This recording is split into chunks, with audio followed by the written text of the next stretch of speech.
Hello दोस्तों, कैसे हैं आप लोग। स्वागत है आपका आपके चैनल परिदृश्य अड्डा में। दोस्तों, आज हम लोग यहाँ पर एक बार फिर से बात करने वाले हैं डीएलएड प्रथम सेमेस्टर के सामाजिक अध्ययन के बारे में। दोस्तों, यह आपका मॉडल पेपर नंबर 2 है। अगर आपने अभी तक इसका फर्स्ट पेपर नहीं देखा है तो दोस्तों आपको इस वीडियो के एंड में मिल जाएगा। आप कहोगे तो आप हम कमेंट बॉक्स में भी इसका लिंक डाल देंगे। तो दोस्तों, अगर आप हर क्वेश्चंस लगातार देखते हो, अच्छे से पढ़ते हो, तो दोस्तों कहीं ना कहीं आपका 50 में से 50 आने का काम बन जाएगा। और मैं यहाँ पे आपको बता दूं कि दोस्तों यहाँ पे आपको 40 प्रश्न 120 मिनट में करने होते हैं। कितने मिनट में? आपको 40 प्रश्न 120 मिनट में करने होते हैं। तो दोस्तों आप लोग अपना स्पीड अच्छे से बनाए रखिए। आपका इसमें वस्तुनिष्ठ प्रश्न में आपके 15 नंबर के क्वेश्चंस आते हैं और आपका पूरा पेपर है 50 नंबर का होता है। तो दोस्तों आपका वस्तुनिष्ठ प्रश्न से ही नंबर उठता है और गिरता भी है, इसलिए आप लोग सारे क्लास अच्छे से लेते रहिए और पढ़ते रहिए। ओके दोस्तों, तो आइए हम लोग देखते हैं आज का पहला क्वेश्चन। अगर आपने अभी तक चैनल को सब्सक्राइब नहीं किया है तो सब्सक्राइब भी कर लीजिए, प्लस आप लोग वीडियो को प्लीज़ शेयर कर दिया करिए, ठीक है, ताकि कुछ हमारे नए भाई बहन भी जुड़ सकें। चलते हैं, देखते हैं आज का पहला क्वेश्चन। तो दोस्तों ये प्रश्न पत्र आपका सन 18 का है और यहाँ आप देखिए दोस्तों आपका देखिए 5वां प्रश्न पत्र होता है, सामाजिक अध्ययन का है। हम लोग यहाँ देखते हैं सबसे पहले वस्तुनिष्ठ प्रश्न। पहला आपका है, 1 मिनट, कहाँ जा रहे हो जी, भागो मत अभी बच्चों को पढ़ाना है। देखिए ये आपका पहला प्रश्न है, इतिहास घटनाओं या विचारों की उन्नति का संबंध वितरण है। यह कथन किसका है? यह कथन किसका है इसमें आपको बताना होगा। ये हो जाएंगे आपके प्रोफेसर घाटे, ठीक है दोस्तों। पहला आपका बिल्कुल सही हो जाएगा। पुरापाषाण काल की महत्वपूर्ण उपलब्धियां थी। पुरापाषाण काल की महत्वपूर्ण उपलब्धियां कौन सी थी, ये आपको यहाँ पर बताना है। पहिए का आविष्कार, आग का आविष्कार, कृषि का आरंभ या फिर अस्थायी जीवन की शुरुआत है। हमने दोस्तों आपसे पहले कहा था कि आग का आविष्कार हो जाएगा आपका, ठीक है। क्या होगा आपका दोस्तों? आग का आविष्कार हो जाएगा, ठीक है, हमने आपसे कहा था पहले ही। चलिए नेक्स्ट यहाँ पे आपका कि पहिए का आविष्कार कब हुआ। पहिए का आविष्कार आपका कब हुआ था? पहिए का आविष्कार आपका हुआ था नवपाषाण काल युग में। चौथा आपका है कि महापाषाण। महापाषाण से क्या तात्पर्य है? अब दोस्तों यहाँ पर महापाषाण की तात्पर्य की बात की जा रही है। इसमें हो जाएगा आपका पर्वत श्रृंखला से। किससे तात्पर्य है महापाषाण काल का? यह हो जाएगा आपका पर्वत श्रृंखला से। अब यहाँ पे देखते हैं 5वां क्वेश्चन। दोस्तों यहाँ आपका 5वां प्रश्न हो जाएगा, साम का अर्थ क्या होता है? दोस्तों आपने एक नाम सुना होगा, साम, दाम, दंड, भेद, ठीक है। साम, दाम, दंड और भेद। साम का अर्थ क्या होगा? तो इसमें आपका अर्थ हो जाएगा, ठीक है, गान। साम माने आपका गान, बिल्कुल सही हो जाएगा। 6वां आपका है, वेदांत कितने होते हैं? 7, 6, 5 या 3? वेदांत कितने होते हैं? तो वेदांत आपके 6 होते हैं। कितने होते हैं? वेदांग आपके 6 होते हैं। 7वां आपका है कि वैदिक ग्राम का मुखिया कहलाता था। वैदिक ग्राम का मुखिया कौन कहलाता था? इसमें आपका हो जाएगा ग्रामिक, ठीक है दोस्तों, ग्रामिक यानी आपका सेकंड वाला बिल्कुल सही हो जाएगा। चलिए अब हम देखते हैं यहाँ पे 8वां क्वेश्चन। 8वां आपका है, सिंधु घाटी के निवासियों का मुख्य भोजन क्या था? सिंधु घाटियों के निवासियों का मुख्य भोजन क्या था? तो गेहूं, चावल और जो, ये आपकी तीनों हो जाएंगे। आपका हो जाएगा उपरोक्त सभी। 9वां आपका है कि ऋग्वेद से जायज शब्द का अर्थ लिखिए।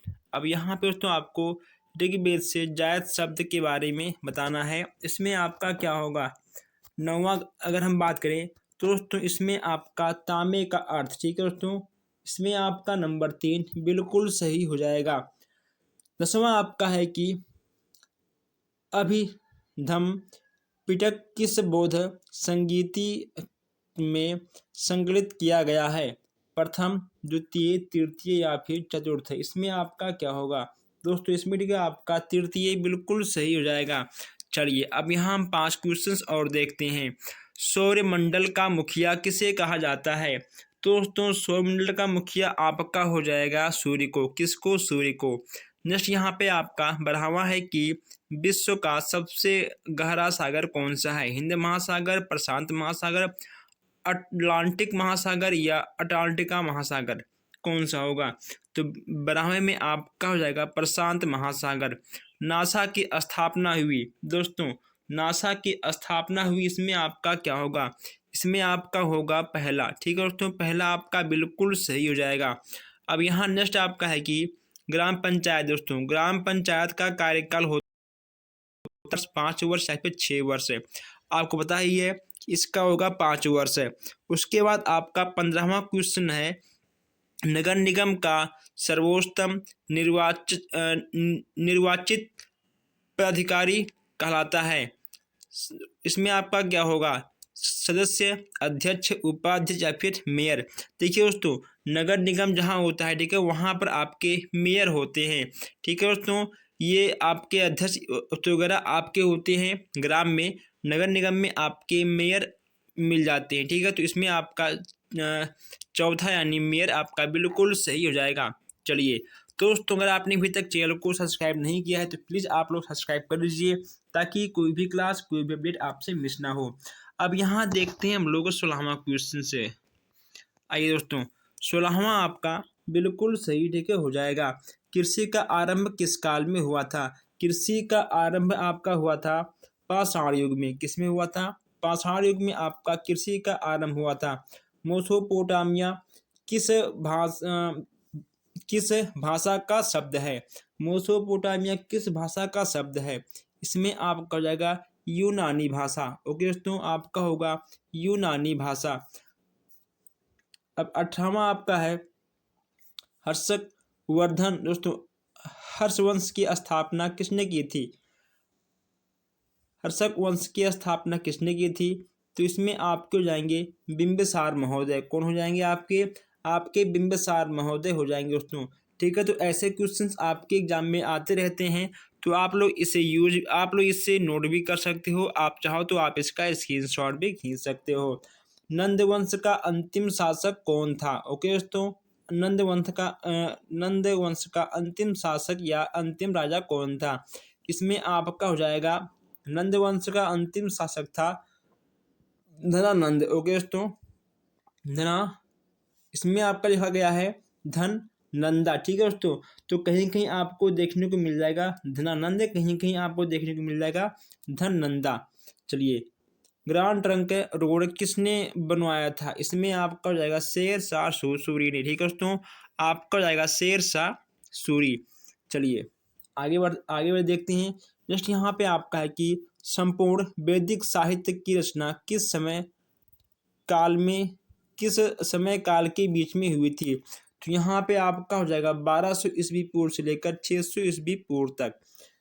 यहाँ पे आपका 22वां है कि सिकंदर ने भारत पर आक्रमण कब किया था? सिकंदर ने भारत पर आक्रमण किया था 326 ईस्वी में। कब किया था? 326 ईस्वी में किया था। 23 यहाँ पे आपका है कि जैन धर्म के 5 अग्रदूत क्या हैं? जैन धर्म के 5 अग्रदूत क्या हैं? अगर दोस्तों देखिए यहाँ पे आपको 5 अग्रदूत दिख जाएंगे, आप इन चीज़ों को नोट करते हुए आगे बढ़िएगा। आप लोग जरूर इस मॉडल पेपर को जरूर शेयर कर दीजिएगा। ठीक है, चलिए अब यहाँ आपका है कि बौद्ध धर्म का मूल आधार क्या है? दोस्तों आर्य सत्य बोध मूल धर्म का मूल आधार। ठीक है, आर्य सत्य बोध यह मूल धर्म का मूल आधार है, यह बौद्ध धर्म का मूल आधार। ठीक है दोस्तों, आर्य सत्य बौद्ध धर्म का मूल आधार है। 25 यहाँ पर है, मापन के अनुसार मानचित्र कितने प्रकार के होते हैं? मापन के अनुसार आपके मानचित्र 2 प्रकार के होते हैं, दीर्घ मापक मानचित्र और लघु मापक मानचित्र। आइए 26 यहाँ पे आपका है कि 2 अक्षांशों के बीच की दूरी कितनी होती है? 2 अक्षांशों के बीच दूरी आपके कितनी होती है? इसमें आपका ठीक हो जाएगा 111 किलोमीटर। ठीक है, 111 किलोमीटर। ग्लोब किसका प्रतिरूप होता है? ग्लोब पृथ्वी की त्रिविमीय मापक प्रतिरूप होता है। कितनी दोस्तों? त्रिविमीय मापक प्रतिरूप होता है। आइए देखते हैं यहाँ पर 28 नगर निगम की आय के स्रोत लिखिए। नगर निगम के आय के स्रोत यहाँ पे आपको तो लिखना है। इसमें दोस्तों देखिए आपके कई प्रकार के आ जाएंगे। जो दोस्तों देखिए आपकी टैक्सी चलती हैं वहाँ दोस्तों कहीं ना कहीं उसका शुल्क भत्ता नगर निगम को देना पड़ता है। दोस्तों जो वहाँ पे लोग दुकान लगाते हैं ठेले पे, उसका भी भत्ता नगर निगम को देना पड़ता है। जब वहाँ पर मेला होता है नगर निगम के उस शहर में, दोस्तों वहाँ पे जो बाहर से मेले वाले आते हैं जो दुकान लगाते हैं, उन सबको नगर निगम को कुछ न कुछ पैसे देने होते हैं। ओके दोस्तों, चलिए दोस्तों यहाँ पे आपका है कि जिले में परिवार कल्याण के कार्य कौन करवाता है। इसमें आप जाएंगे CMO साहब। फरवरी कितने वर्ष बाद 29 दिन की होती है? तो हर चौथे दिन बाद दोस्तों ठीक है, हर चौथे वर्ष के बाद, ठीक है, हर चौथे वर्ष के बाद फरवरी 29 दिन की हो जाती है। इतिहास का अर्थ स्पष्ट करना है। तो दोस्तों इतिहास के अर्थ को आप यहाँ पर अगर एक बार पढ़ लोगे तो आपको आ जाएगा और आप इसको अच्छे से लिख ले जाओगे। आप बस कर प्रश्नों को देखिए कि इसी टाइप के प्रश्न आपके आते हैं। अगर हम इन लघुत्तरीय प्रश्न को आपको बताएंगे दोस्तों कहीं ना कहीं क्लास बहुत लंबा हो जाएगा। आप लोग प्रश्नों को देखिए और आप इसको 1-2 बार पढ़ लोगे तो आपको आ जाएगा, ठीक है। इसमें कुछ अधिक नहीं होता है। आदि मानव से आधुनिक मानव तक की विकास प्रक्रिया में क्या क्या शारीरिक परिवर्तन हुए हैं। दोस्तों आदि मानव से लेकर और हम लोग जैसे हैं, इनमें कौन कौन से शारीरिक परिवर्तन हुए हैं दोस्तों आप खुद देख सकते हो। दोस्तों आप अपने एक दिमाग में रखिए बंदरों को, ठीक है, और अपने दिमाग में रखिए एक मनुष्यों को, तो आप दोस्तों खुद ब खुद अंतर पा जाओगे। अब यहाँ देखते हैं 33 क्वेश्चन। इसमें आपका दिया गया है कि चीन के 2 प्रमुख दार्शनिक एवं धर्म सुधारकों के बारे में संक्षिप्त में लिखिए। तो दोस्तों यहाँ पर फ्रान और हैंगसॉन के बारे में संक्षिप्त में आपको लिखना होगा। दोस्तों आप किसी और के बारे में भी लिख सकते हो। ओके दोस्तों, ये एक चीनी यात्री थे। उसने के ये फ्राना दोस्तों ये भी एक चीनी यात्री थी, ठीक है। चलिए ग्रह और उपग्रह से आप क्या समझते हैं? ग्रह और उपग्रह से आप क्या समझते हैं? दोस्तों ग्रह कितने प्रकार के होते हैं और चंद्रमा आपका क्या है? चंद्रमा आपका ग्रह है या उपग्रह है? आप मुझे कमेंट बॉक्स में बताएंगे। दोस्तों ग्रह और उपग्रह के बारे में बस केवल आपको 5-5, 6-6 लाइन लिखना है। आपको उसमें आपको अधिक टाइम नहीं देना है, ठीक है। चलिए जब टाइम आपका बचेगा तब आप बाद में टाइम दे सकते हैं। मानव का संपूर्ण जीवन किन 4 आश्रमों में विभक्ति था? प्रत्येक आश्रम की अवधि कितनी निश्चित थी? संक्षिप्त में यहाँ पे आपको लिखना था। दोस्तों यहाँ पे देखिए यहाँ पे आपको 4 दिख जाएंगे, आप लोग इसको लिख लीजिए। आप चाहो तो आप इसका स्क्रीनशॉट भी खींच लीजिए। चलिए अब यहाँ देखें 36 मौर्य साम्राज्य के पतन से क्या मौर्य साम्राज्य के पतन के क्या कारण थे? उल्लेख कीजिए। दोस्तों यहाँ पे उल्लेख आपको करना था, ठीक है। चलिए नेक्स्ट यहाँ पे आपका है कि पृथ्वी की आंतरिक क्रियाएं कौन कौन सी हैं? लिखिए पृथ्वी की आंतरिक क्रियाएं कौन कौन सी हैं, यहाँ पे आपको लिखना है। दोस्तों आप इसको 1-2 बार पढ़ लोगे तो आपके समझ में आ जाएगा। सड़क दुर्घटना होने के मुख्य क्या क्या कारण होते हैं? दोस्तों क्या क्या कारण होते हैं? आप लोग अगर RTO ऑफिस कभी गए होंगे दोस्तों, वहाँ पर कुछ दिशा निर्देश दिए होते हैं। अगर आपने इसको पढ़ा होगा तो अच्छी बात है ये दोस्तों, या फिर आप अपने मन से भी लिख सकते हो। ग्रामीण एवं नगरीय जीवन शैली के अवधारणाओं के बारे में यहाँ पर बताना है कि आखिर ग्रामीण और शहर में क्या अंतर है दोस्तों, ठीक है। नगरीय जीवन का मतलब होता है शहर का जीवन, तो गांव और शहर में क्या अंतर है दोस्तों आप बेहिचक जान सकते हो। उसके बाद यहाँ पे आपका नेक्स्ट क्वेश्चन है कि भारत की जलवायु के बारे में लिखिए। यहाँ मुख्य रूप से कितनी ऋतुएं होती हैं। तो दोस्तों यहाँ पे ग्रीष्म, शीत और वर्षा। ओके दोस्तों, यहाँ पर ये 3-4 प्रकार की ऋतुएं होती हैं और आप अपने मौसम के बारे में भी लिख सकते हो। ओके दोस्तों, तो आप लोग अगर कुछ भी समझ में अगर आपको ना आया हो तो आप बेशक कमेंट बॉक्स में कमेंट कर सकते हो और आप लोग एक बार ज़रूर वीडियो को शेयर कर दीजिएगा। तो मिलते हैं फिर आपसे नेक्स्ट अपडेट में, नेक्स्ट वीडियो में, नेक्स्ट क्लास में। धन्यवाद।